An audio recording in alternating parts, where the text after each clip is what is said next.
Lord, I thank you, thank you, thank you, thank you. And I thank you all the days of my life. Oh Lord, I thank you, thank you, thank you, thank you. And I thank you all the days of my life. Oh Lord, I thank you, thank you, thank you, thank you. And I thank you all the days of my life. Oh Lord, I thank you, thank you, thank you, thank you. And I thank you all the days of my life. Now I would like to share a little more about the love of God with you. இப்பொழுது தேவனுடைய அன்பை குறித்து இன்னும் சற்று காரியங்களை உங்களோடு பகிர்ந்து கொள்ள விரும்புகிறேன். දෙවිනාසගේ ප්‍රේමය පිළිබඳව කරුණු කීපයක් ඔබ හා බෙදා ගැනීමට කැමැති වෙමි. Some of the things that I tell you might be repeated in your group activity study, but it's worth hearing, it's important, so it's not wrong to hear it twice. நான் சொல்லுவதான சில காரியங்களை நீங்கள் ஏற்கனவே குழு நிகழ்ச்சிகளில் கேட்ட காரியங்களாக இருக்கும். அதை மீண்டும் கேட்கக்கூடியதாக இருக்கும். அதை மீண்டும் கேட்பதில் எந்தவித தவறும் இல்லை. காரணம் அது அவ்வளவு முக்கியமானதாக இருக்கிறது. මා කියනව සමහර දේවල් ඔබ පෙරදීම කණ්ඩායම් ක්‍රියාකාරකම්වලදී අසන්නට ඇති. නමුත් මේ දේවල් වැදගත් වන්නා වූ දේවල් නැවත ඇසීම වරදක් නොවේ. One important line that you'll be hearing again and again in these activities is, it's all about God. இந்த குழு நிகழ்ச்சியில் நீங்கள் மீண்டும் மீண்டும் கேட்கிறதான ஒரு காரியம் என்னவென்றால் இது எல்லாம் தேவனை பற்றியதே. ඔබ කණ්ඩායම් ක්‍රියාකාරකමේ යලි යලිත් අසන්නා වූ වදන්නක් නම් සියල්ලම දෙවියන් වහන්සේ ගැන වේ යන්නයි. Whatever you do is about God. நீங்கள் செய்கிறதான எந்த காரியமும் தேவனை பற்றியதே. ඔබ කරන කුමක්වත් දෙවියන් වහන්සේ ගැන වේ. Even when you study, you're studying not so that you can live in this world or become big in this world. You're studying because you're God's child and God's name should be glorified. You're studying because you're obeying God. நீங்கள் சில காரியங்களை கற்றுக்கொண்டாலும் நீங்கள் தேவனுக்காக ஜீவிக்கும்படியாக அதை கற்றுக்கொள்ளவில்லை. நீங்கள் கர்த்தருக்காக ஜீவிக்கும்படியாக ඔබකාව நீங்கள் කற்றுකොල්ලුகிறீர்கள். ඔබ ඉගෙන ගන්න අවස්ථාවේදී ඔබ උගතකු වන්නේ මේ ලෝකයේ විශිෂ්ට කෙනෙකු මහත් කෙනෙකු වීමටම පමණක් නෙවෙයි. ඔබ ඉගෙන ගන්නා කල ඔබ උගතකු වන කල උන්වහන්සේගේ නාමයේ මහිමේ උදෙසා ගෞරවයට පත් වන පිණිස ඒ උදෙසා ඔබ උන්වහන්සේට කීකරුවීමක් වශයෙන් එසේ කරනු ලබනවා. Try to refocus your life on making your life a romance with God. மீண்டுமாக உங்களுடைய ஜீவியத்தை கர்த்தரோடு கூட ஒரு காதல் தொடர்பாக இருப்பதற்காக உங்கள் பார்வை அந்த பக்கமாய் செலுத்துங்கள். නැවත වතාවක් ඔබගේ ජීවිතයේ ඌ කලි දෙවියන් වහන්සේ සමග ප්‍රේම සම්බන්ධතාවයක් යන්නට ඔබගේ අවධානය මුළුමනින් යොමු කරන්න. Let Jesus become your world. இயேசு உங்கள் உலகமாய் மாறட்டும். යේසුස් වහන්සේ ඔබගේ ලෝකය වේවා. Then the way you look at life will change, the way you look at yourself will change. அப்பொழுது நீங்கள் ஜீவியத்தை குறித்து பார்க்கும் விதம், நீங்கள் உங்களை நோக்கி பார்க்கிற விதம் வித்தியாசமாகும். එවිට ඔබගේ ජීවිතයේ දෙස ඔබ බලන දැක්ම සම්පූර්ණයෙන් වෙනස් වෙයි. There was a Roman Catholic priest called Saint Francis of Assisi. Saint Francis of Assisi என்கிறதான ரோமன் கத்தோலிக்க பாதிரியார் இருந்தார். අසිසියේ ප්‍රාන්සිස් තුමා නම් වූ කතෝලික පියතුමෙකු සිටියා. They say every day he would spend 2 or 3 hours only saying the word God. He'll just sit there and say God, God, God, God. 2 hours he'll say that. ஒவ்வொரு நாளும் அவர் ஏறத்தாழ 2 மணித்தியாலங்களாய் உட்கார்ந்து தேவனே தேவனே தேவனே என்று இந்த வார்த்தையை மாத்திரம் திரும்ப திரும்ப சொல்லுவார். සෑම දිනකටම පැය දෙකක් දෙවියන් වහන්සේ සමග හුදකලා වන මේ පියතුමා දෙවියන් වහන්සේ කියනවා ඒ එක වචනය පමණක් එක දිගටම පවසමින් පැය දෙකක් ගත කරනවලු. That is divine romance. அது தெய்வீக காதல். ඒ දිව්‍යමය ප්‍රේම සම්බන්ධතාවයකි. Now when you compare that divine romantic life with our lives, அந்த தெய்வீக காதலான் ஜீவியத்தோடு கூட எம்முடைய ஜீவியத்தை தொடர்பு படுத்தி பார்த்தால் ඒ දිව්‍යමය ප්‍රේම සම්බන්ධතාවය හා සමග අපගේ ජීවිතයේ සසඳා බලන විට we realize that we are loving God in a very cheap way. That's all. நாம் மிகவும் ஒரு லாபகரமான முறையில் நாம் தேவனை நேசிக்கிறோம் என்பதை நாம் விளங்கிக் கொள்வோம். අපගේ දෙවිතුමන්ට ඊතා බාල ලෙස ප්‍රේම කරන බව අපට හැඟීමට ගන්න පුළුවන්. One man of God said, we are trying to love God with an inexpensive love. ஒரு மனிதன் விதமாய் கூறினான், நாம் தேவனை விலை மதிப்பு குறைந்துதான் ஒரு அன்போடு நேசிக்க முயற்சிக்கிறோம். එක්තරා පුද්ගලෙක් මෙන්න මෙලෙස පැවසුවා මම දෙවියන් වහන්සේට බාල ප්‍රේමයකින් ප්‍රේම කරන්නට උත්සාහ දරමි කියා. I like to love Jesus but not at the expense of losing certain things. நான் இயேசுவை நேசிக்க விரும்புகிறேன், ஆனாலும் ஏதோ காரியத்தை இழந்து போகிறதான அந்த நிலவரம் ஒரு தியாகம் எனக்கு செய்ய விருப்பமில்லை. මම උන්වහන්සේට ප්‍රේම කරන්න කැමති වෙමි. එසේ නමුත් ඒ සඳහා යම් යම් දේවල් නැති කරගෙන අනර්ග ලෙසින් උන්වහන්සේට ප්‍රේම කරන්න කැමති නොවෙමි. But when Jesus loved us, he loved us with an expensive love. He spent lots, he lost lots, even his own blood and life.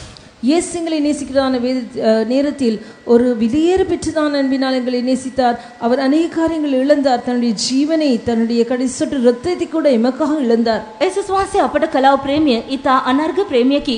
උන්වහන්සේගේ ප්‍රේමයට ඊතා මහත් අගනා වටිනාකමක් ඇත. උන්වහන්සේ ඒ සඳහා අධික මිලයක් ගෙවූ අතර උන්වහන්සේගේම රුධිරය පවා අප වෙනුවෙන් සිඳහෙළුසේක. In the first group activity, you would have heard how the favors which Jesus does for you in your life, they are his kisses. முதலாவது குழு நிகழ்ச்சிகளில் இயேசு நமக்கு காண்பிக்கிறதான ஒத்தாசைகள், கொடுக்கும் சலுகைகள் எல்லாம் அவர் எங்களை முத்தமிடுதலாய் இருக்கிறது. අප පළවෙනි කණ්ඩායම් ක්‍රියාකාරකම් වල ඇසූ පරිදි උන්වහන්සේ අපට කරනු ලබන්නා සෑම උපකාරයක්ම අපට දෙනු ලබන සිප ගැනීමක් වේ. A kiss does two things. ஒரு முத்தம் ரெண்டு காரியங்களை செய்கிறது. සිප ගැනීමක් සිඹීමක් කරුණු දෙකක් සිදු කරයි. It reveals love and secondly it arouses love. அது அன்பை காண்பிக்கிறது, அதோடு கூட மற்ற நபரில் அன்பை தூண்டி விடுகிறது. එය එක ප්‍රේමය ප්‍රකාශ කිරීමක්, දෙක පුද්ගලයාගේ ප්‍රේමය ඇවිස්සීමක්, පෙළඹවීමක් සිදු කරයි. Just now we sang, "Oh Lord, I thank you. When I was hungry, you fed me. When I was lost, you found me. When I was sick, you healed me." These are his favors. Those three stanzas are mentioning God's kisses, Jesus' kisses. இந்த வேளையை நாம் பாடினோம். கர்த்தாவே, நான் தொலைந்து போனதான வேளையிலே நீர் என்னை கண்டீர். நான் பசியாக இருந்த பொழுது நீர் என்னை போஷித்தீர். நான் வியாதியாக இருந்த பொழுது சுகப்படுத்தினீர். இந்த மூன்று சரணங்களுமே அவர் எமக்கு காண்பித்ததான சலுகைகளை காண்பிக்கிறது. அவையெல்லாம் அவருடைய முத்தங்களாய் இருக்கிறது. උදෑසන අප ගායනා කළ පරිදි අප නැති වූ කල උන්වහන්සේ සොයාගත් බවටත්, අප රෝගී අවස්ථාවේදී උන්වහන්සේ අප සුව කළ බවටත්, උන්වහන්සේ අපට කුසගින්න නිවූ බවටත් ගායනා කළා. මේවා අපට උන්වහන්සේ ලබා දුන් උපකාරයන් හෙවත් උන්වහන්සේගේ සිප ගැනීම නම් වේ. He kissed you because he loves you. அவர் உங்களை முத்தமிட்டார், காரணம் அவர் உங்களில் அன்பாய் இருக்கிறார். උන්වහන්සේ ඔබව සිප ගත්සේක මන්ද උන්වහන්සේ ඔබට ප්‍රේම කරන බැවින්. Secondly, he kissed you because he wants your love. இரண்டாவதாக அவர் உங்களை முத்தமிட்டார், காரணம் அவருக்கு உங்களுடைய அன்பு தேவை. උන්වහන්සේ ඔබව සිප ගත්සේක කුමක් නිසාද? පෙරලා ඔබගේ ප්‍රේමය උන්වහන්සේට අවශ්‍ය කරන බැවින්. Is he getting it back? அவருக்கு அது மீண்டும் கிடைக்கிறதா? නැවත ඒ උන්වහන්සේට ලැබුණාද? He gave love. Is he getting it back? அவர் அன்பை கொடுத்தார், அவருக்கு அன்பு மீண்டும் கிடைக்கிறதா? උන්වහන්සේ ප්‍රේමය ප්‍රදානය කළා. නමුත් ඒ ප්‍රේමය යලි උන්වහන්සේට ලැබුණාද? Yesterday we saw how love that is not got back, that is only given, is dissatisfied love and also painful.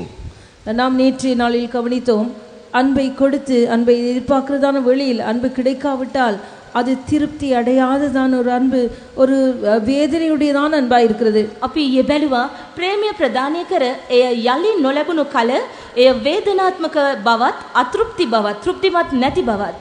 So to give Jesus pain, we don't have to hate him, we just have to ignore him. It's going to give him pain.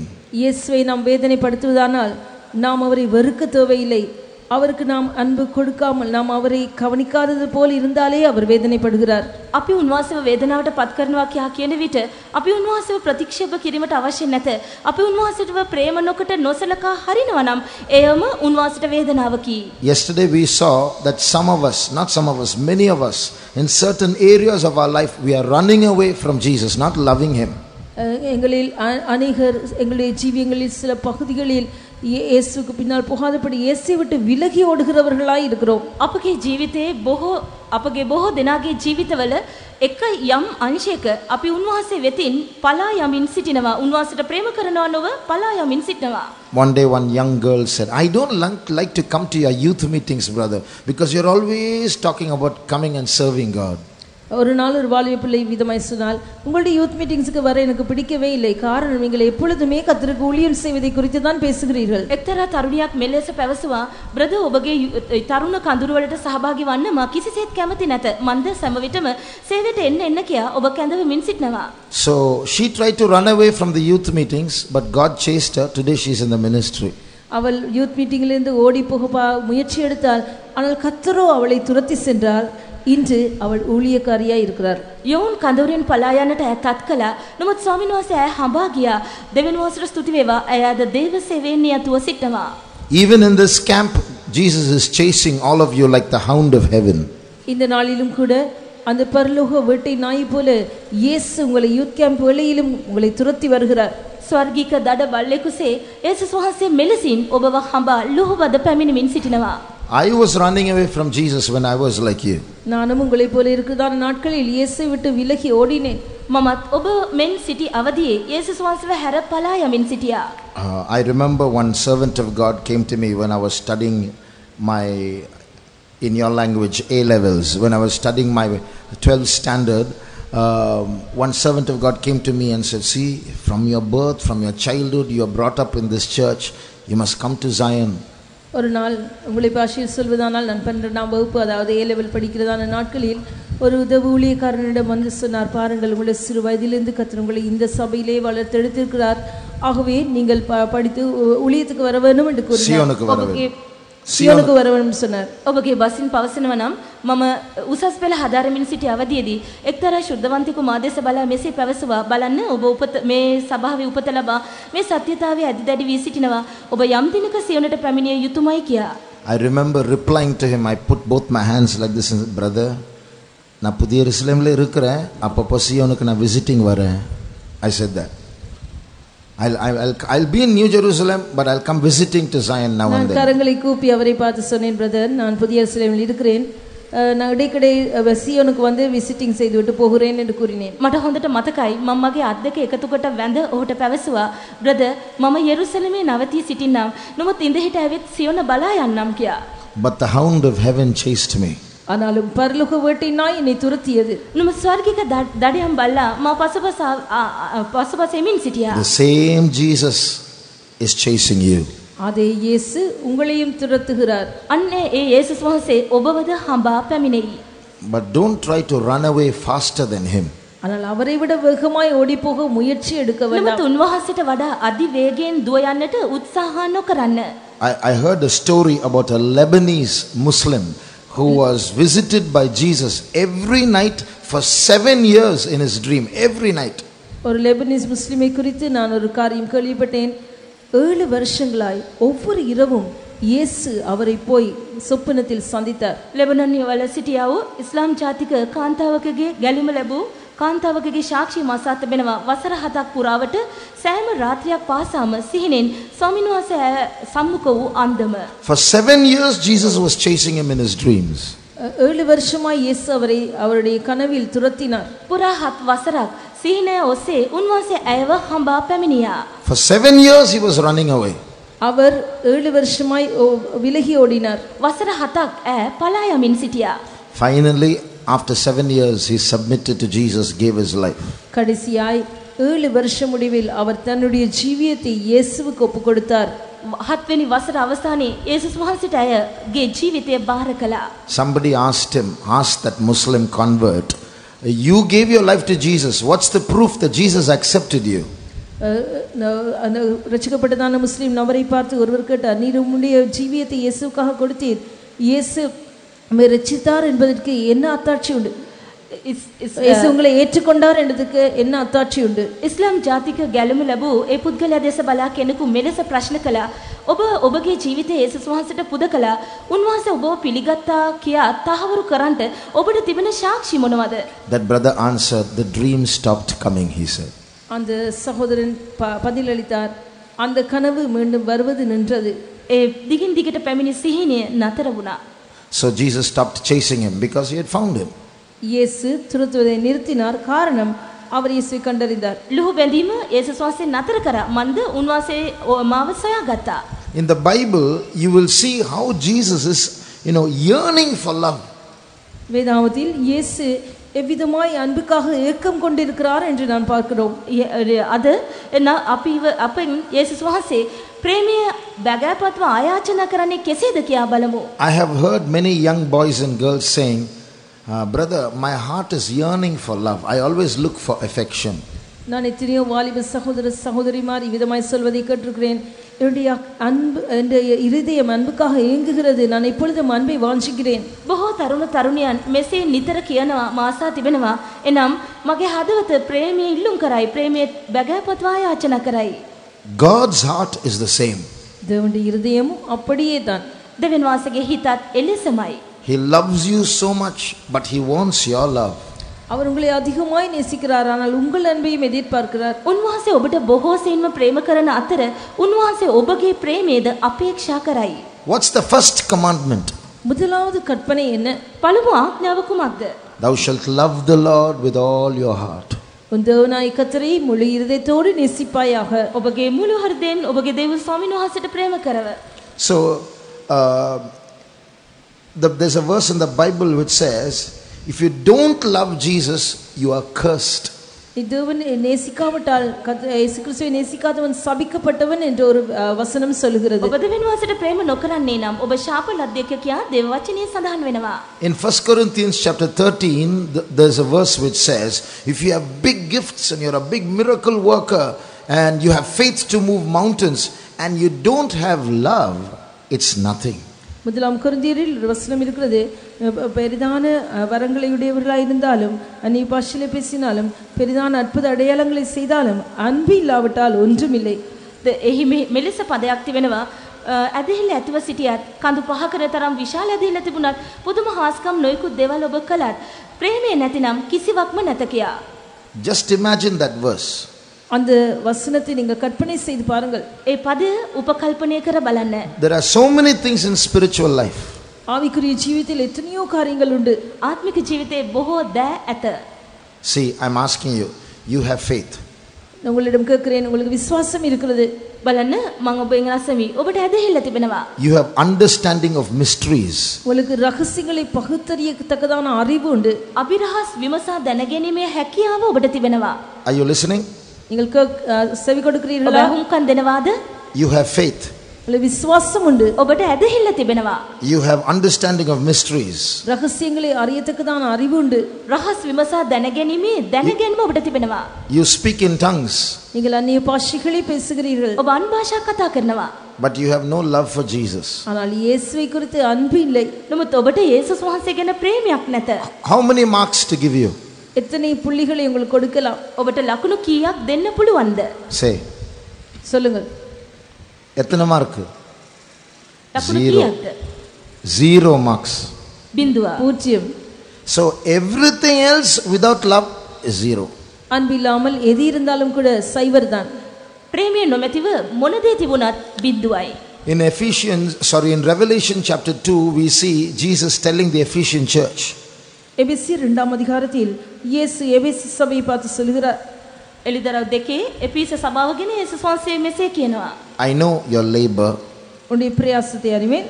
ඔබගේ උත්සාහයන් මා දැන සිටිමි. I know your patience. உன்னுடைய பொறுமை எனக்கு தெரியும். ඔබගේ ඉවසීම මා දනිමි.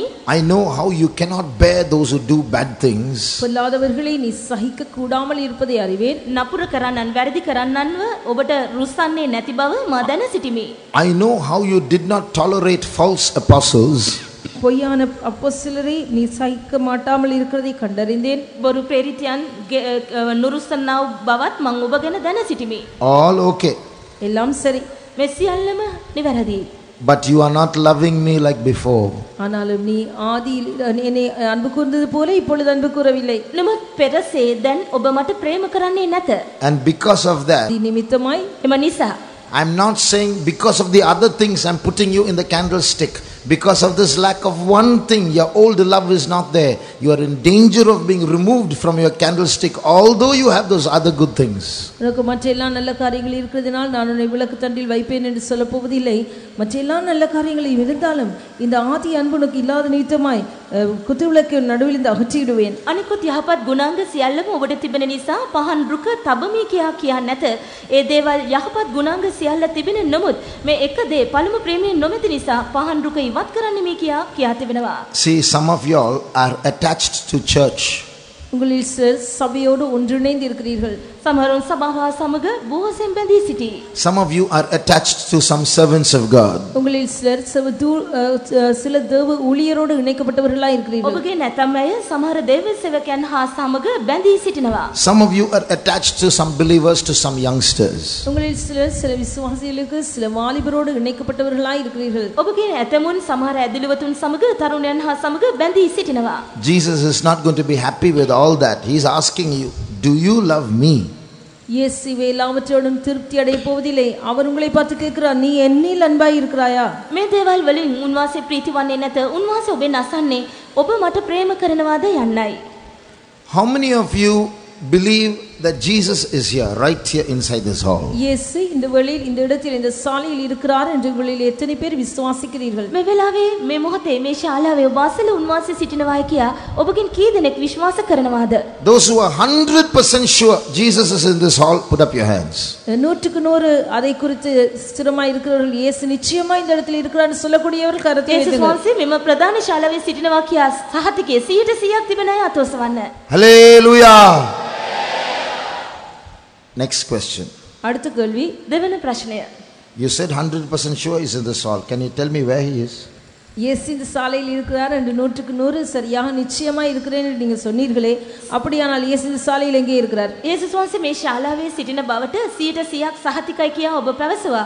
එසේනම් යේසුස් වහන්සේ මෙම ශාලාවේ සිටින්නේ කොතනද? சொல்லுங்க, எங்கே இருக்கிறார்? සිටින්නේ කොහෙද? எந்த இடத்தில் இருக்கிறார்? Heartக்குள்ள. Very good. He is inside the heart. அவர் இதயத்தில் இருக்கிறார். යේසුස් වහන්සේ හද තුල සිටිනවා. නිවැරදි. Okay. Then after the meeting is over, your heart is going to go with you, isn't it? So when you leave, where is he going to? He won't be in this hall after that? இந்த ஆராதனை முடித்தவுடன் நீங்கள் எழும்பி போய் விடுவீர்கள். இதயம் உங்களோடு சென்று விடும். அப்பொழுது இயேசு அதன் பின்னர் இந்த சாலையில் இருக்க மாட்டாரா? ඔබ මේ ස්ථානයේ රැසීමෙන් අනතුරුව නැගිට යනවා. ඔබේ හදවත ඔබ හා සමග යනවා. එසේනම් යේසුස් වහන්සේ මේ ශාලාවේ රැඳෙන්නේ නැද්ද? He is in your heart. He is in the hall, outside the heart. He is everywhere. அவர் உங்கள் இதயத்தில் இருக்கிறார், இந்த சாலையில் இருக்கிறார், உங்கள் இதயத்துக்கு புறம்பே வெளியில் இருக்கிறார், எல்லா இடத்திலும் இருக்கிறார். උන්වහන්සේ ඔබේ හද තුල සිටිනවා, ශාලාව තුල සිටිනවා, පිටත සිටිනවා. And when we gather together in his name, his presence comes extra. நாம் அவருடைய நாமத்தினாலே ஒன்று கூடுகிறதான நேரத்தில் அவருடைய சமூகம் இன்னும் அதிகமாய் உணரப்படுகிறது. අපි උන්වහන්සේගේ නාමයෙන් එකට එක්රැස් වන කල අධික වශයෙන් උන්වහන්සේගේ අභිමුඛය අප කරා පැමිණෙනවා. Now if someone is good looking, if someone is affectionate, if someone loves you, you tend to love that person. ஒருவர் பார்வைக்கு அழகாய் இருந்தால், உங்களில் அன்பாய் இருந்தால், நீங்கள் இயற்கையாகவே அவர்கள் அன்புக்குற ஆரம்பிக்கிறீர்கள். ඔබට කෙනෙකු දැකුම් කලු නම් ආකර්ෂණීය සුළු කෙනෙක් නම් ඔබත් උන්ට ප්‍රේම කරන්න කැමති වෙනවා. Now you haven't seen Jesus. இயேசுவை நீங்கள் காணவே இல்லை. නමුත් ඔබ යේසුස් වහන්සේව දැක නැහැ. You don't know how his eyes are, how his nose is, how his lips are. Then how to love him? அவருடைய கண்கள் எப்படி, அவருடைய மூக்கு எப்படி, அவருடைய உதடுகள் எப்படி என்று உங்களுக்கு தெரியாது. அப்படியானால் எப்படி நேசிப்பது? උන්වහන්සේගේ net යුගල, උන්වහන්සේගේ නාසය, උන්වහන්සේගේ දොතල, උන්වහන්සේගේ මුහුණ කොයි වගේද ඔබ දන්නේ නැහැ. එසේනම් කොහොමද උන්වහන්සේට ප්‍රේම කරන්නේ? Now listen carefully. கவனமாய் செவிக்கொடுங்கள். සාවධානව අහුම්කම් දෙන්න. In this hall there are two worlds. இந்த சாலைக்குள் 2 உலகங்கள் உண்டு. මෙම ශාලාව තුල ලෝකයන් දෙකක් ඇත. One is this visible world. ஒன்று நம்முடைய கண்ணுக்கு புலப்படுகிறதான இந்த உலகம். එක අපගේ ඇසට දෘශ්‍ය වන දෘශ්‍යමාන ලෝකය. Then there is an invisible world. அடுத்ததாக அதர்சனமான உலகம். අනික අදෘශ්‍යමාන ලෝකය. In that invisible world, God is there. That's why he is here, but you can't see him. அந்த அதர்சனமான உலகத்தில் தேவன் இருக்கிறார். ஆகவேதான் அவர் இந்த இடத்தில் இருந்தாலும் உங்களுக்கு அவரை பார்க்க முடியாது. අදෘශ්‍යමාන ලෝකයේ උන්වහන්සේ වෙසෙනවා. මේ නිසායි ඔබට දකීමට නොහැකිව තිබෙන්නේ. There are two angels standing on either side of me, but you can't see those two angels. I can't see those two angels because they are in the invisible world. எனக்கு இருமருங்கிலும் 2 தேவதூதர்கள் இருக்கிறார்கள். எனக்கு அந்த தூதரை காண முடியாது, உங்களுக்கு அந்த தூதரை காண முடியாது. காரணம் அவர்கள் அதர்சனமான உலகத்தில் இருக்கிறார்கள். මගේ දෙපසින් දේව දූතයන් දෙදෙනෙකු සිටිනවා. මට දැකගත නොහැකි, ඔබට දැකගත නොහැකි. මන්ද ඔවුන් සිටින්නේ අදෘශ්‍යමාන ලෝකේ. There might be one black dirty creature sitting on top of that speaker and watching all of you, a fallen angel, but you can't see because it's invisible. அந்த ஸ்பீக்கருக்கு மேல் ஒரு மிகவும் அருவருப்பான கருப்பு தோற்றமுடையதான ஒரு விழுந்து போன தூதன் இருக்கலாம், உங்களை எல்லாம் பார்த்து கொண்டிருக்கலாம். ஆனாலும் உங்களுக்கு அது தென்படுவதில்லை. காரணம் அதரிசனமான உலகத்தில் தான் அந்த ஆவி காணப்படுகிறது. මේ ස්ථානයේ තිබෙනවා ඒ ශබ්ද විකාශන යන්ත්‍රයක මේ උඩ කළු පැහැති අවලක්ෂණ පැහැන් යුක්ත විරූපී නපුරු ආත්මයක් සිටින්න පුළුවන්. නමුත් ඔබට පෙනෙන්නේ නැහැ. ඒ ආත්මයට ඔබ පෙනෙනවා මන්ද අදෘශ්‍යමාන ලෝකයේ වෙසෙන බැවින්. The invisible world is like a one-way mirror. Those in that world can see us, but we can't see that world. அதரிசனமான உலகம் சரியாக ஒரு பக்கமாய் தென்படுகிறதான கண்ணாடியை போன்றது. அதாவது அந்த உலகத்தில் உள்ளவர்களுக்கு எங்களை பார்க்கலாம், ஆனால் எங்களுக்கோ அவர்களை பார்க்க முடியாது. ඒ හරියට එක පැත්තක් පමණ පෙනෙනවා දර්පණයක් මෙන් තිබෙනවා. ඔවුන්ට අපිව පෙනෙනවා. නමුත් අපට කිසි විටකත් ඔවුන් දැක ගැනීමට නොහැකි. Okay, we'll read a verse now.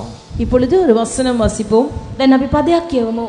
Hebrews chapter 12 and verse 22. எபிரேயர் 12ஆம் அதிகாரம் 22ஆம் வசனம். Hebrew 12:22. Read it in all languages till 24.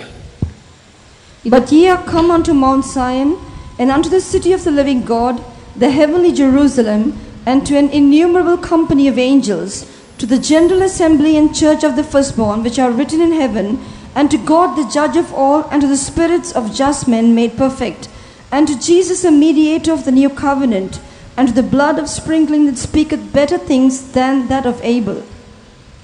කුණීලන්ගේ මහරැසීම හා සභාවටත් සියලන්ගේ විනිශ්චයකාරයෝ දෙවියන් වහන්සේද සම්පූර්ණ කළ ධර්මිෂ්ඨයන්ගේ ආත්මද අලුත් කිවිසුමේ මැදහත්කම් කරෝ යේසුස් වහන්සේද ආබේලට වඩා උතුම් ලෙස කතා කරන විසීමේ ලේද වෙතටත්ය කතා කරන තැන් වාසේ එපා නොකරන බලා ගනිilla මක්නිසාද පොළවේදී අවවාද කළ තැන් වාසේ එපා කළ විට ඕ නගලෝනෝයි නම් ස්වර්ගයේ අවවාද කරන තැන් වාසකෙන් අහක්ව ගියොත් අපි කොහොම ගැලවෙමුද?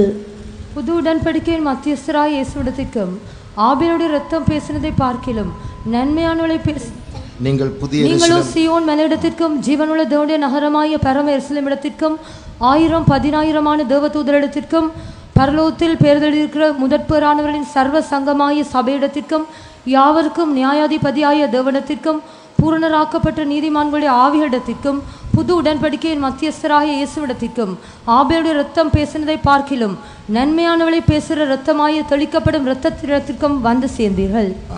Now listen to me. இப்பொழுது செவி கொடுங்கள். Tell me, I told you there are angels and demons and God and Satan. They're all here in this place, but in the invisible world. இந்த இடத்தில் தேவதூதர்கள், விழுந்து போன ஆவிகள், தேவன் இவையெல்லாம் இந்த இடத்தில் இருந்தாலும் கூட அதர்சனமான உலகத்தில் காணப்படுகிறார்கள். தேவதூதයන්, වැටුණු ආත්ම, දෙවියන් වහන්සේ යනාදී මේ සෑම කෙනෙක්ම මෙහි සිටිනවා. ඔවුන් වාසය කරන්නේ අදෘශ්‍යමාන ලෝකයක. Now I'm going to ask you a question. இப்பொழுது ஒரு கேள்வி கேட்க போகிறேன். දැන් ඔබෙන් ප්‍රශ්නයක් අසමි.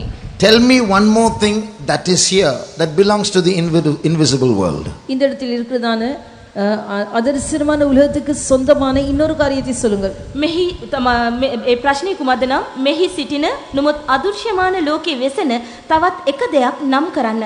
இந்த ஹாலுக்குள் தான் இருக்கிறது, ஆனால் அதர்சனமான உலகத்தை சேர்ந்த ஒரு காரியம். அது என்ன? මේ ලෝකයේ මේ ශාලාවේ සිටිනවා නමුත් වෙසෙන්නේ අදෘශ්‍යමාන ලෝකයේ. ඒ කවුද? ඒ කුමක්ද?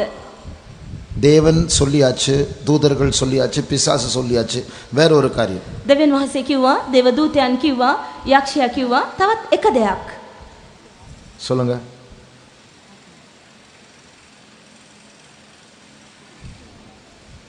ஒரு தம்பி கரெக்டாக சரி, நீங்க கரெக்டா சொல்லுகிறீங்க. உங்களுடைய ஆத்மா, your soul, your inner man belongs to that invisible world. எங்களுடைய ஆத்மா அந்த அதிர்ஷ்டமான உலகத்துக்கு சொந்தமானது. ඔබේ අභ්‍යන්තර මනුෂ්‍යයා, ඔබේ ආත්මය මේ අදෘශ්‍යමාන ලෝකයට අයත්. Bible, just in the verse that we read, says, you have come to Jesus, you have come to New Jerusalem, you have come to Zion, you have come to an innumerable company of angels. இந்த இடத்தில் வேதாகமத்தில் நீங்களோ சீயோன் மலையிடத்து தேவனுடைய நகரத்துக்கு தேவதூதர்களிடத்திற்கு வந்து சேர்ந்தீர்கள் என்று சொல்கிறது. வந்து சேர்ந்தீர்கள். මේ ස්ථානයේ කියා තිබෙනවා නුඹලා ඇවිත් සියොන් කන්දටත් ජීවමාන දෙවියන් වහන්සේගේ නුවර වූ යෙරුසලමටත් ගණන් නැති දේවදූත සේනාව වෙතටත් ළඟා වී තිබෙනවා කියා. வந்து சேர்கிறீர்கள். You have come. That means Jesus is very close to us. வந்து சேர்ந்தீர்கள் என்று சொல்லும் பொழுது இயேசு எங்களுக்கு மிகவும் சமீபமாய் இருக்கிறார். ඔබ පැමිණ සේන්දු වී සිටිනවා. එනම් උන්වහන්සේ අපට වඩාත් සමීපව සිටිනවා. New Jerusalem, Zion, innumerable company of angels are very close to us. Zion மலை தேவதூ 1000-10000 தேவதூதர்கள் எங்களுக்கு அண்மையில் இருக்கிறார்கள். නව යෙරුසලම සියොන ගණන් නැති දේවදූත සේනා අපට ඉතා සමීපයි. But they belong to the dimension to which our inner man belongs, not the outer man's dimension. ஆனால் அவையோ எங்களுடைய உள்ளான மனுஷன் சொந்தமாக இருக்கிறதான அந்த பரிமாண உலகத்துக்கு சொந்தமே ஒழிய எப்படி வெளிப்புற மனுஷன் இருக்கிறதான அந்த முப்பரிமாண உலகத்துக்கு அல்ல. නමුත් මේ සෑම දෙයක්ම අප ජීවත් වෙන මානයට නොවේ, අපගේ මානය නොවන වෙනත් මානයකට අයත්ව සිටිනව අයව සිටිනවා. Our inner man also has eyes and ears and features. எங்களுடைய உள்ளான மனுஷனுக்கும் கண்கள் காதுகள் போன்றதான இயல்புகள் உண்டு.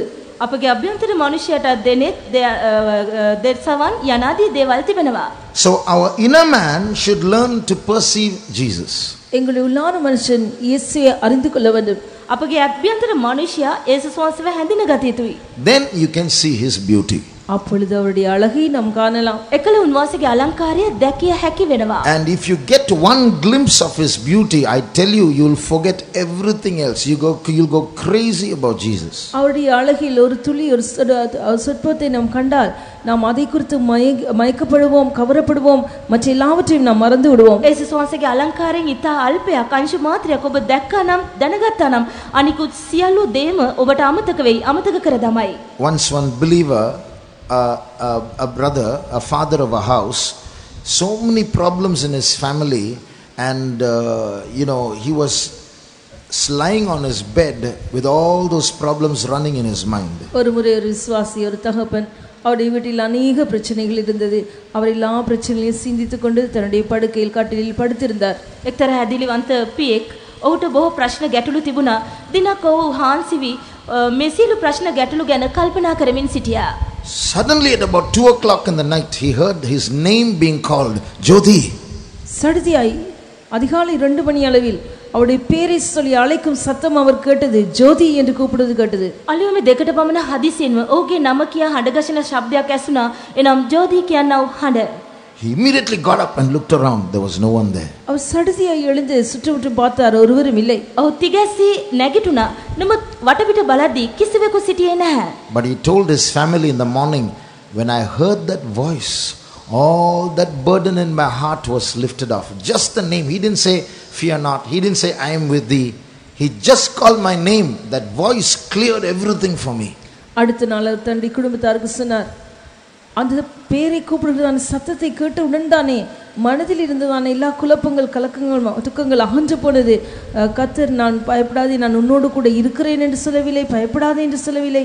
அந்த பேரை சொன்ன மாத்திரத்தில் எல்லா பாரங்களும் அகன்று போனது. පසුද ඔහු පිබදී නිවැසියන්ට පැවසුවේ, උන්වහන්සේගේ හඬ ඇසූ සැනින් මගේ ප්‍රශ්න ගැටලු ආරවුල් කැළඹීම් සියල්ලම පහ වී ගියා.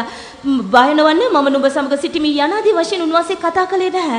උන්වහන්සේ මගේ නම කීවා පමණි. So if we can actually get our inner man to communicate with God, to perceive God, that will become a romantic Christian life. நம்முடைய உள்ளான மனிதனை கர்த்தரோடு பேச வைப்போமானால், கர்த்தரை பார்க்க வைப்போமானால், அதுவே பெரிதான ஒரு காதலாய் மாறிவிடும். අපගේ අභ්‍යන්තර මනුෂ්‍යයා දෙවියන් වහන්සේව දකින්න කැමති වෙනම්, උන්වහන්සේ සමග කතා කරන්න කැමති වෙනම්, එයමයි කිතුණු ජීවිතයේ ඊටා මහත් ප්‍රේම සම්බන්ධතාවය වන්නේ. Listen very carefully. மிகவும் கவனமாய் செவி கொடுங்கள். ප්‍රවේශමෙන් අහුම්කම් දෙන්න. The invisible world, the spirit world, is more real than this world. அதரிசமான உலகம், நம்முடைய கண்ணால் பார்க்க முடியாத அந்த உலகமானது, ஆவி உலகம் இந்த உலகத்தை விட உண்மையானது. අදෘශ්‍යමාන ලෝකය, ආත්ම ලෝකය දෘශ්‍යවන මේ ලෝකයට වඩා යථාර්ථයකී සැබෑවකී. I'm going to tell it to you again. மீண்டுமாய் சொல்கிறேன். මම නැවත ඔබට කියමි. This world that we live in, this three-dimensional visible world, is a very small part of a bigger world which is more real than this world. நாம் இப்பொழுது ஜீவிக்கிறதான இந்த உலகம், இந்த உப்பரமான உலகமானது இதை விட மிகவும் உண்மையாய் இருக்கிறதான, மெய்யாய் இருக்கிறதான ஒரு பெரிய உலகத்தின் ஒரு சிறிய பகுதி மாத்திரமே. අප අද ජීවත් වෙන මේ ත්‍රිමාන ලෝකය, මේ දෘශ්‍යමාන ලෝකයට වඩා අප නොදකින්නව එම ආත්ම ලෝකය ඊට සැබෑ වූ යථාර්ථයක් වෙ තිබෙනවා. the joys of that invisible world are far, far, far superior to the joys of this world. அந்த அதிர்ஷ்டமான உலகத்தின் சந்தோஷங்கள் பேரின்பங்கள் இந்த பூமியில் இருக்கிறதான சந்தோஷத்தை விட மிகவும் பெரிதா இருக்கிறது. ඒ අදෘශ්‍යමාන ලෝකයේ තිබෙනා වූ ඒ සැපත ඒ ප්‍රීතිය පූර්ණත්වය මේ ලෝකයේ ප්‍රීතියට වඩා ඉතාමත් අධික විශේෂත්වයකින් යුක්තයි අධිකව තිබෙනවා. But because our stupid heart has been stained by that stupid sin, we are not able to understand that bigger world, that more real world where there are greater joys. These petty, stupid, abominable joys seem real to us. ஆனால் எங்களுடைய உம்முடத்தனமான இதயமானது பாவத்தினால் கரைப்பட்டதா இருக்கிறது நிமித்தமாய் எங்களுக்கு அந்த மறு உலகத்தின் பேரின்பங்களை சரியாக விளங்கிக் கொள்ள முடியாமல் இந்த உலகத்தில் இருக்கிறதான சிற்றின்பங்களையே பெரிதுபடுத்தி நாம் எண்ணிக்கொண்டிருக்கிறோம். අපගේ හදවත පාපයෙන් කිලුටු වී අපවිත්‍ර දකින්න ලැබෙන නිසා එසීමිත වූ හදවතට ඒ ස්වර්ගික ඒ අධික ප්‍රීතිය ඒ උත්තරීතර ප්‍රීතිය ඒ අද්විතීය ප්‍රීතිය හරියට අවබෝධ කර ගැනීමට නොහැකිව තිබෙනවා. Every movie that we watch, நாம் பார்க்கிறதான ஒவ்வொரு சினிமா படமும் අප නරඹන සෑම චිත්‍රපටයක්ම every porn site that we visit, நாம் பார்க்கிறதான ஆபாசமான ஒவ்வொரு காட்சியும் අප නරඹන සෑම අසභ්‍ය දර්ශනයක්ම every worldly friend that we relate with, நாம் சம்பந்தம் கொள்கிறதான ஒவ்வொரு உலக சிநேகிதரும் අප මිතුදම් පවත්වන ලෝකී මිතුරන් every worldly thing that we love and buy, நாம் விரும்பி வாங்குகிறதான ஒவ்வொரு உலக பொருளும் අපි ආශාවී කැමති වී මෙලදී ගන්න ලෝකයේ සෑම බඩු භාණ්ඩයක්ම will only pull us down from that real invisible world of true joy and bring us into this mundane secular less real world. மெய்யான சந்தோஷத்தை கொடுக்கிறதான இந்த பேரின்பதை கொடுக்கிறதான உண்மையான மறு உலகத்திலிருந்து எங்களை கீழ் நோக்கி இழுக்கிறது இந்த தற்காலிகமான ஒன்றுக்கும் தகுதியில்லாத இந்த உலகத்தை நோக்கி எங்களை இழுக்கிறது. සැබෑ ප්‍රීතිය ගෙන දෙන්නා ඒ අදෘශ්‍යමාන ලෝකයේ තිබෙනා වූ සැබෑ ප්‍රීතියෙන් මේවා අපව ඊටමත් පහත් තත්වයකට ඊටමත් බාල තත්වයකට ඇද දමනු ලබනවා. The more we get pulled into this world, the less real Jesus becomes. That's why we are not able to love him. நாம் இந்த உலகத்தின் பால் எவ்வளவு அதிகமாக ஈர்க்கப்படுகிறதோ அவ்வளவு தூரம் இயேசு எங்களுக்கு உண்மையற்றவராய் மாறுகிறார்.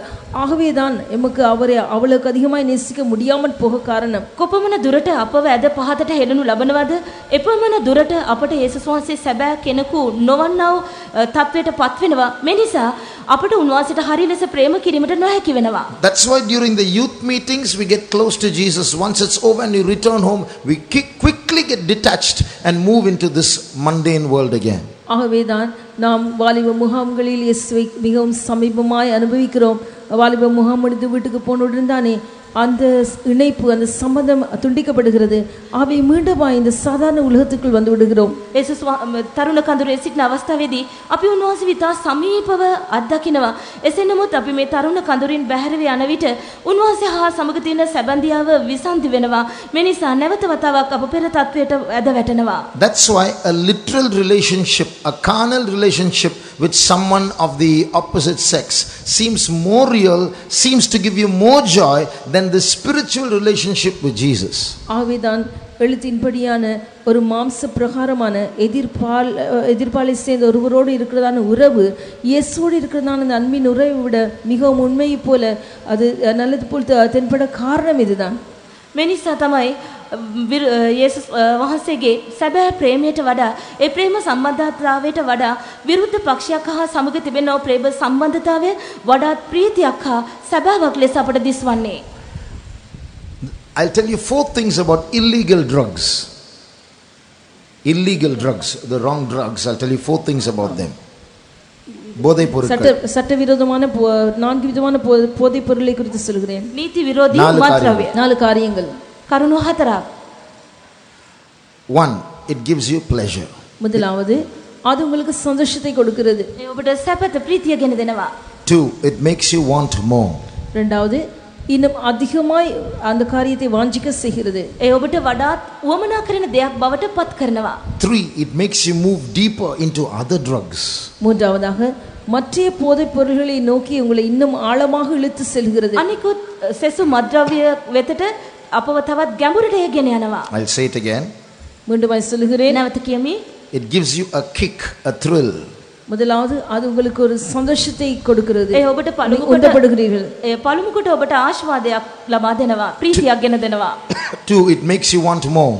இரண்டாவதாக இன்னும் அதிகமாய் வேண்டும் என்றுதான் ஒரு எண்ணத்தை கொடுக்கிறது. මීටත් වඩා අධිකව අවශ්‍යයි කියන අවශ්‍යතාවය ඇති කරනවා. 3, it makes you go deeper and want other drugs. மூன்றாவது இன்னும் ஆழத்துக்குள் உங்களை கொண்டு சென்று இன்னும் வேறு போதைப் பொருட்களை வாஞ்சிக்க வைக்கிறது. තවත් ගැඹුරට ඔබව ගෙන ගොස් වෙනත් මත්ද්‍රව්‍ය වල පව අවශ්‍යතාවය ඔබට ඇති කරනවා. 4, it kills you.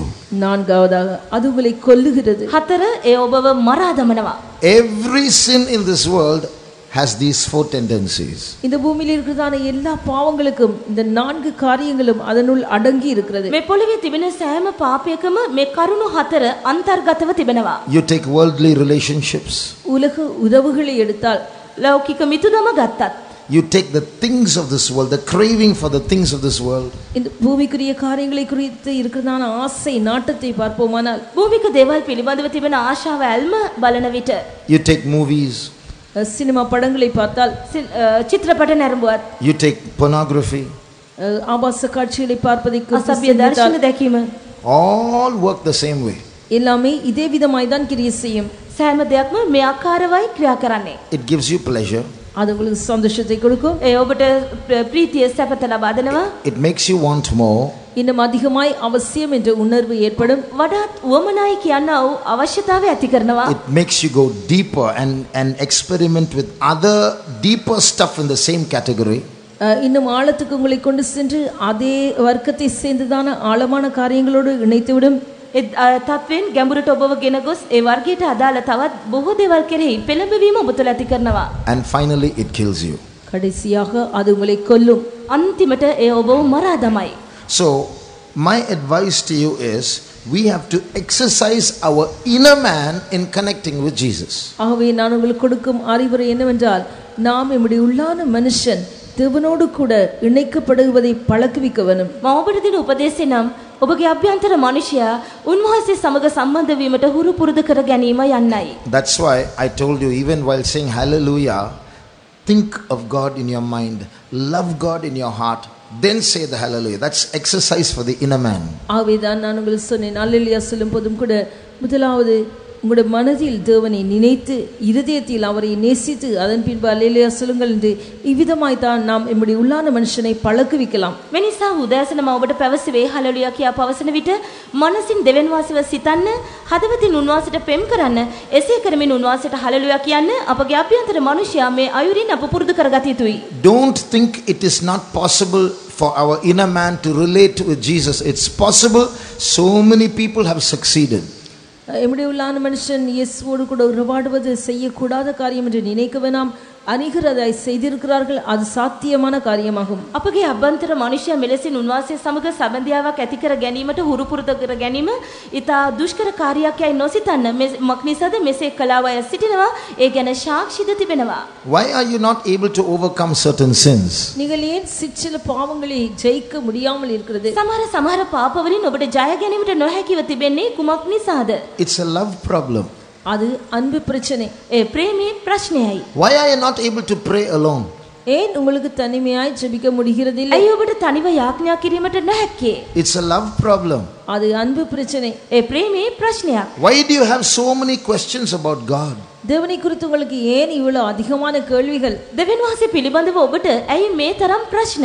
It's a love problem. அது அன்பு பிரச்சனை. ඒ ප්‍රේමී ප්‍රශ්නයයි. All our problems are basically love problems. You start loving God, all your questions will be answered, all your problems will be solved. எல்லா பிரச்சனைக்கும் மூல காரணம் இந்த அன்பு பிரச்சனை தான். நீங்க தேவனை நேசிக்க ஆரம்பிக்கும் பொழுது மற்ற எல்லா பிரச்சனைகளும் இயல்பாகவே தீர்ந்துவிடும். ඔබගේ සෑම ප්‍රශ්නවලටම හේතුව එකම සාධකය මේ ප්‍රේමී ප්‍රශ්නයයි. මේ ප්‍රේමී ප්‍රශ්නය ඔබ විසඳනවා නම් ඒ සෑම ප්‍රශ්නයක්ම ඉබේටම විසඳෙනවා. So if we can somehow manage our inner man to connect with God, that person is called a spiritual person. எங்களுடைய உள்ளான மனுஷன் தேவனோடு கூட இணைக்கப்பட நாம் வகைப்படுத்திக் கொள்வோமானால் அப்படிப்பட்டதான ஒரு நபர் ஒரு ஆவிக்குரிய நபர் என்று அழைக்கப்படுகிறார். අපගේ අභ්‍යන්තර මනුෂ්‍යයා දෙවියන් වහන්සේ හා එකට බැඳීම සම්බන්ධයෙන් අප කටයුතු කරන්නේ නම් එසේ කරනවා නම් ඒ මනුෂ්‍යයා ආත්මික මනුෂ්‍යය ලෙස අප හඳුන්වනවා. You look at Saint Paul, in his words you can see how he's chasing God. பரிசுத்த பவுலை குறித்து பார்க்கும் பொழுது அவருடைய வார்த்தைகள் மூலமாய் எவ்விதமாய் அவர் தேவனை துரத்தி செல்கிறார் என்று அறிந்து கொள்கிறோம். ශුද්ධ පෞල්තුමාගේ ජීවිතේ උන්වහන්සේ පසුපස හුළු බඳ යන්නේ කෙසේද කියා අප සලකා බලනවා. I count all things as dung. Whatever was gained to me, those things I liked, those things which made me a better person in this world, it's all dung because I want to win Christ. எனக்கு இந்த பூமியில் லாபமாய் இருந்ததான காரியங்கள், என்னை மிக மேன்மையானவனாய் இந்த பூமியில் வைத்திருந்தான காரியங்களை எல்லாம் கிறிஸ்துவை மேன்மை என்று குப்பை என்று எண்ணுகிறேன். මට ලාභව තිබෙන මට වටිනා කියා සිතන්නව සෑම දෙයක්ම උන්වහන්සේව දිනා ගැනීම සඳහා කුණු හා කසලමින් සැලකමි. Somehow I want to know him. I want to know the fellowship of his sufferings and the power of his resurrection. நான் எப்படியாவது அவரை அறிய வேண்டும், அவருடைய பாடுகளின் ஐக்கியத்தை, உயிர்த்தெழுதலின் ஐக்கியத்தை நான் அறிந்து கொள்ள வேண்டும். කෙසේ හෝ මා උන්වහන්සේව දැනගත යුතුයි. උන්වහන්සේගේ දුක් විඳීමේ සහ නැවත නැගිටීමට මා පංගුකාරකම දැක්විය යුතුයි. Who can separate me from the love of Christ? கிறிஸ்துவின் அன்பை விட்டு என்னை பிரிப்பவன் யார்? ක්‍රිස්තුස් වහන්සේගේ ප්‍රේමයෙන් මා වෙන් කරන්නේ කවුද? For me to be absent from this body and to be present with the Lord is far better. இந்த தேகத்தை விட்டு கடந்து சென்று அவரோடு கூட இருப்பது மிகவும் மேன்மையானது. මේ ශරීරයේ ඉක්ුත්ව ගොස් උන්වහන්සේ සමග සිටීම වඩාත් වටින්නේය. Can you see how his inner man is able to connect with God as a reality? அவருடைய உள்ளான மனுஷன் எப்படி மெய்ப்பொருளாய் இருக்கிறதான தேவனோடு கூட இணைக்கப்படக்கூடியதாக இருக்கிறது என்று பார்க்கிறீர்களா? යථාර්ථය වූ දෙවියන් වහන්සේ හා සමග ඔහුගේ අභ්‍යන්තර මනුෂ්‍යයා එකට බැඳින්නේ කෙසේද කියා සලකා බලන්න. When the body dies, it becomes still, breathless. சரீரம் மரிக்கிறதான வேளையிலே அது அப்படியே அமைதியாகி அடங்குகிறது, மூச்சு இல்லாமல் போகிறது. ශරීරය මිය ගිය විට හුස්ම නැති ශ්වසනය නැතව තත්වයට පත්ව තිබෙනවා. But when the soul dies, it's still active. ஆனால் ஆத்துமா மரித்தாலும் கூட அது கிரியை செய்கிறது. ශරීරයේ ලෙස නිහඬුවත් ආත්මීය ලෙස නොවේ. මිය ගියද එය ක්‍රියාකාරීන් යුක්තව තිබෙනවා. A dead soul can laugh, a dead soul can cry, a dead soul can have thrills. மரித்ததான ஆத்துமா அழக்கூடும், மரித்ததான ஆத்துமா சிரிக்கக்கூடும், மரித்ததான ஆத்துமா சந்தோஷங்களை அனுபவிக்கக்கூடும், அது தொடர்ந்து கிரியை செய்யக்கூடும். මරුණු ආත්මයට ප්‍රීති වන්න, ප්‍රේම කරන්න, දෙවියන් විරුද්ධව සිටින්න මේ ආදී දේවල් කිරීමට හැකියාව තිබෙනවා. Then how do you know that a soul is dead? அப்படியானால் ஒரு ஆத்துமா மரித்து விட்டது என்று எப்படி அறியலாம்? නමුත් මරුණු තත්වයක ආත්මය පසුවෙන බව දැනගන්නේ කෙසේද? When the soul is brought to God, no reaction. அந்த ஆத்துமா தேவனின் பக்கமாய் தேவனண்டை கொண்டு வரும் பொழுது எந்த விதமான பிரதிகிரியையும் இல்லை. ඒ ආත්මය දෙවියන් වාසය වෙතට හරවනු ලබන විට කිසිම ප්‍රතික්‍රියාවක් ප්‍රතිචාරයක් නැත. So a dead soul is a soul that cannot connect with God. ஒரு மரித்த ஆத்துமா என்று சொன்னால் தேவனோடு கூட இணைய முடியாத ஆத்துமா. ආත්මය මිය ගොසින් තිබේ නම් මරුණු ආත්මයකට උන්වහන්සේ සමග සම්බන්ධතාවයක් ඇති කරගත නොහැකි. Okay, I'll ask you a question. Honestly, lift up your hands. Don't be shy. நான் ஒரு காரியத்தை கேட்கிறேன், உண்மையான பதிலை சொல்லுங்கள், நீங்கள் வெட்கப்பட அவசியமில்லை. මා ප්‍රශ්නයක් අසමි. ඒ අවස්ථාවේදී ඔබ රජානුවි ගෞරවාන්විතව ඔබගේ අත පමණක් ඔසවන්න. In the last 1 month, those of you who have watched a small movie clip at least or a whole movie, put up your hands. கடந்த ஒரு காலத்துக்குள் ஒரு மூவி கிளிப்பை பார்த்தவர்கள் அல்லது ஒரு முழு திரைப்படத்தை பார்த்தவர்கள் தயவு செய்து கருத்தை வைத்துங்க. පසුගිය මාසේ එක චිත්‍රපටයක් භාගයක් නැතිනම් මුළු චිත්‍රපටියම නැරඹුවා සිටිනම් මත ඔසවන්න. So put down your hands. கரத்தை கீழே போடுங்க. අත පහත දමන්න. So those who have not watched movies are the smaller group. ஆகவே எந்த ஒரு திரைப்படத்தையும் பார்க்காதவர்கள் ஒரு சிறிய கூட்டத்தார் කිසිම மாத்திரமே. චිත්‍රපටයක් නැරඹූ අය ඉතා සුළු කණ්ඩායමක්. Once upon a time you had to go somewhere to watch a movie. Now the movie has come into your pocket. முந்தின காலத்தில் நீங்கள் ஒரு திரைப்படம் பார்க்க வேறு இடங்களுக்கு போக நேரிட்டது. ஆனால் இப்பொழுது உங்களுடைய பாக்கெட்டுக்குள்ளே அந்த திரைப்படம் இருக்கிறது. පෙර කාලේදී චිත්‍රපටයක් නරඹන්නට ඔබට වෙනත් ස්ථානයක් කරා යාමට සිදු වුණා. නමුත් දැන් චිත්‍රපටි ඔබගේ සාක්කුවෙම තිබෙනවා. Now I am not going to tell you to consecrate your movies. உங்களுடைய திரைப்படங்களை பிரதிஷ்டை செய்யுங்கள் என்று நான் சொல்லவில்லை. චිත්‍රපට ඔබගේ චිත්‍රපට කැප කරන්න කියා මම ඔබට කියන්නේ නැත. You must do it yourself. I am not going to force you to do it. அதை நீங்களாகவே செய்ய வேண்டும், நான் உங்களை வற்புறுத்துவதில்லை. ඒ ඔබ විසින්ම කළ යුතුයි. මම ඔබට බල කරන්නේ නැත. But remember these things. ஆனால் இந்த காரியங்களை நினைவில் கொள்ளுங்கள். නමුත් එකක් සිහියේ තබා ගන්න. Every time you watch a movie, நீங்கள் ஒரு திரைப்படம் பார்க்கும் ஒவ்வொரு சந்தர்ப்பத்திலும் ඔබ චිත්‍රපටයක් නරඹන සෑම වාරයකදීම every time you watch the romance in that movie, or watch vulgarity in that movie, or watch violence in that movie, or watch those suspense thrillers or those sci-fi films, remember, you are giving God pain. நீங்கள் ஒவ்வொரு சந்தர்ப்பத்திலும் அந்த திரைப்படங்களில் உள்ளதான காதல் சம்பந்தங்களை பார்க்கிறதான வழியிலே, அதில் இருக்கிறதான சண்டை பிடிக்கிறதான காட்சிகளை பார்க்கும் பொழுது, அதில் இருக்கிறதான மோசமான ஆபாசமான காரியங்களை பார்க்கிறதான வழியிலே நீங்கள் தேவனோடு கூட இருக்கிற இணைப்பு இழக்கிறீர்கள். ඔබ ඒ චිත්‍රපටයේ தேவனுக்கு நீங்கள் வேதனை கொடுக்கிறீர்கள். ඒ චිත්‍රපටයේ ඔබ අසභ්‍ය දර්ශන නරඹන අවස්ථාවලදී, ප්‍රේම දර්ශන නරඹන අවස්ථාවේදී, ප්‍රචණ්ඩකාරී කලහකාරී සටන් වැනි දේවල් ඔබ නරඹන ඒ හැම මොහොතකදීම ඔබ ඔබගේ දෙවියන් වහන්සේට වේදනාව ගෙන දෙන බව මතකයේ තබා ගන්න. Every time you watch a movie, it is entertaining you, but at the same time communicating to you, don't want Jesus, leave him, come this side. ஒவ்வொரு சந்தர்ப்பத்திலும் நீங்கள் திரைப்படத்தை பார்க்கும் பொழுது அது உங்களுக்கு ஒரு சந்தோஷத்தை கொடுக்கிறது, அதே நேரத்தில் அது உங்களோடு பேசுகிறது, இயேசு வேண்டாம், நீ இந்த பக்கமாய் வந்துவிடு என்று உங்களோடு பேசுகிறது. චිත්‍රපටයේ නරඹද්දී ආරම්භය ඔබට සුළු ප්‍රීතියක් ගෙන දුන්නත් පසු ඔබ හා සමග කතා කරමින් නරඹන්න එපා, පිටතට යන්න, මේ නිවත් වෙන්න යනුවෙන් ඔබට කතා කරමින් සිටේ. Now listen very carefully. இப்பொழுது மிகவும் அவதானமாய் செவி கொடுங்கள். සාවධානව ඇහුම්කන් දෙන්න. Now you will not see the demon of movies, you will see only the movies, but one day you will leave this world, that time the demon will come, you are mine. இப்பொழுது நீங்கள் இந்த திரைப்படத்துக்கு பின்னால் கிரியை செய்கிறதான் அந்த பொல்லாத ஆவி அசுத்தாவியை காண்பதில்லை. இப்பொழுது திரைப்படத்தை மாத்திரமே வெறுமனை காண்கிறீர்கள். ஆனால் ஒரு நாள் வரும், நீங்கள் இந்த பூமியை விட்டு கடந்து போகிறதான வழியிலே அந்த திரைப்படத்துக்கு பின்னால் கிரியை செய்கிறதான அந்த பொல்லாத ஆவி உங்களை வந்து பிடித்துக்கொண்டு நீ எனக்கு சொந்தம் என்று சொல்லும். අද චිත්‍රපටයේ පසුපස සිටිනා වූ ඒ යක්ෂ ආත්මය ඔබ දකින්නේ නැත. නමුත් දිනක් ඔබ මේ පොළව හැර දෙත් වසා ගන්න මොහොතේ ඒ යක්ෂ ආත්මය ඔබ අභියසට පැමිණ ඔබ මගේ යයි කියනු ඇත. Then you will shout, Jesus, save me, help me. He is not going to be there. அந்த வேளையில் நீங்கள் கதறுவீர்கள், இயேசுவே நீர் ரட்சியும் என்று. ஆனாலும் அந்த வேளையில் ஒரு எதுவும் நடக்க போவதில்லை. ඒ වෙලාවේ ඔබ යේසුනි මා ගලවන්නයි මොරගසනු ඇත. නමුත් කිසිවක් සිදුවන්නේ නැත. If I tell now, all those who are going to give up movies here after lift up your hands, all will lift up their hands, and Monday evening itself we will start watching movies. இனிமேல் திரைப்படம் பார்க்க மாட்டேன்னு சொல்ல ஒரு கருத்தை வைத்துங்கள் சொன்னால் எல்லாரும் கருத்தை வைத்தீர்கள், திங்கட்கிழமை மாலையிலே போய் திரைப்படத்தை பார்த்து விடுவீர்கள். ඔබ මේ ස්ථානයේ චිත්‍රපටි නැරඹීම අත්හරිනවා කියන විට ඔබ සිළු දෙනාම අත්හරිනවා කියා තෝසවයි. නමුත් සඳුදා සිටම නැවත ඔබ චිත්‍රපට නැරඹීම ආරම්භ කරයි. Shall we close our eyes? கண்களை மூடுவோமா? අප දෙනෙත් වසමු. We are all caught in a big love romance problem. நாங்கள் யாவரும் ஒரு காதல் பிரச்சனையில் அகப்பட்டிருக்கிறோம். අප හැම කෙනෙක්ම ප්‍රේම සම්බන්ධතාවයක ප්‍රශ්නයක ගැටී සිටිනවා. There is someone who loves me so much, but I am not able to connect with him. என்னை அதிகமாய் நேசிக்கிற ஒருவர் இருக்கிறார், ஆனால் அவரோடு இணைய முடிகிறதில்லை. කෙනෙකු මට බොහෝසෙන් ප්‍රේම කර තිබෙනවා. නමුත් උන්වහන්සේ හා සමග සැබෑදියාවක් ඇති කරගන්න මට නොහැකිව තිබෙනවා. Change my heart, O God. தேவனே என் இருதயத்தை மாற்றும். යේසුනි මගේ සිත වෙනස් කළ මැනව. May these words at least make you aware that you are not in the right place, that you must change. இந்த வார்த்தைகள் நீங்கள் சரியான இடத்தில் இல்லை, நீங்கள் மாற வேண்டும் என்று உங்களுக்குள் ஒரு உணர்வை உண்டாக்கட்டும். ඔබගේ ආශාහරි තැනක නැත. ඔබගේ ජීවිතේ වෙනස් කර ගත යුතුයි කියන හැඟීම ඔබට ඇති වේවා.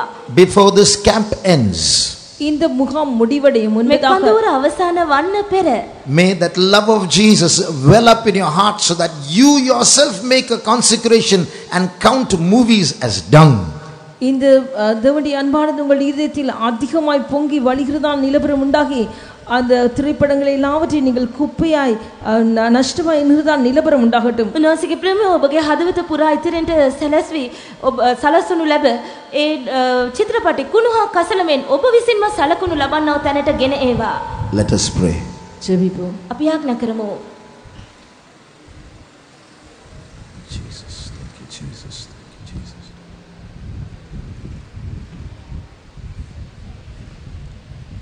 ප්‍රේමන්දයන් වහන්සේ මේ දක්වා ඔබ වහන්සේගේ මුගේ නිසා ශුද්ධ කරනවා. දේව ප්‍රේමේ වැදගත්කම වටිනාකම තේරුම් ගන්න ඔබ වහන්සේ උපකාර කරමින් සිටින නිසා ස්තුති කරනවා. අපට අති මහත් ප්‍රේමයක් දක්වන ඒ තනන් වහන්සේ සමග සම්බන්ධ වෙන්න ඔබ වහන්සේ උපකාර කළ මැනව. හදවතින් පේ අතුලාන්ත මිනිසයා ඒ ආත්මයෙන් දෙවියන් වහන්සේ හා සම්බන්ධ වෙන්න ඔබ වහන්සේ උදනාට උපකාර කළ මැනව.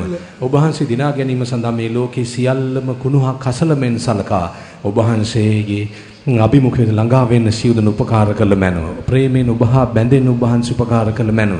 තව තවත් ඔබ වහන්සේගේ ප්‍රේමය ගැන ඉගෙන ගනිමින් වැඩි වැඩියෙන් ඔබ වහන්සේට ප්‍රේම කිරීමටත් ඔබ වහන්සේ සමග සම්බන්ධ වීමටත් ඉගෙන ගන්නත් ඒ අත්දකින්නත් සියලු දෙනාට උපකාර කළ මැනව. යේසුස් වහන්සේගේ නාමයෙන්. ආමේන්.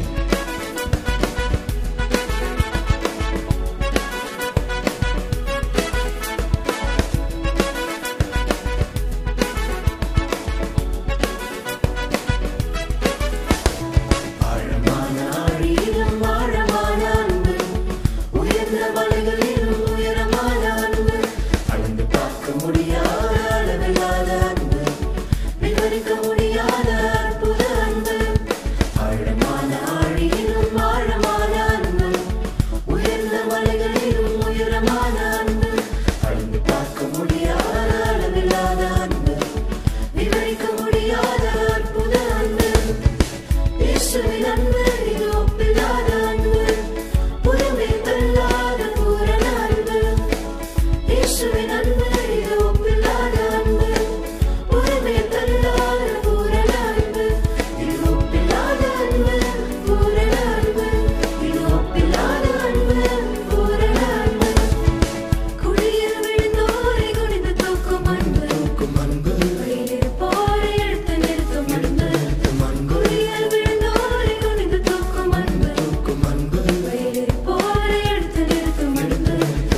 உயரமான